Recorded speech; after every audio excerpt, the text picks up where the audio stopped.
كيلو دبيبيس يكون حجمه صغير. بضيف عليهم برش الحامض والملح والتوابل.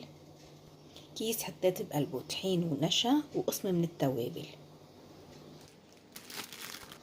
بقدر اكتفي بهالمرحلة وبتكون جاهزة للقلي.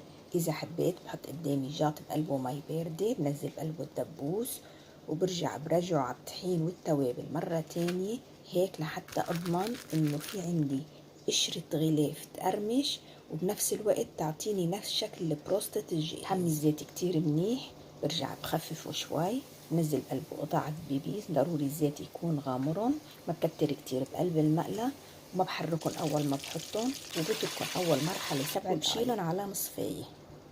بحمي الزيت من جديد، برجع بقليهم مرة تانية ليكملوا استويهم، وبلش بأول دفعة أنا شلتها كمان بدي أحطن 7 دقايق.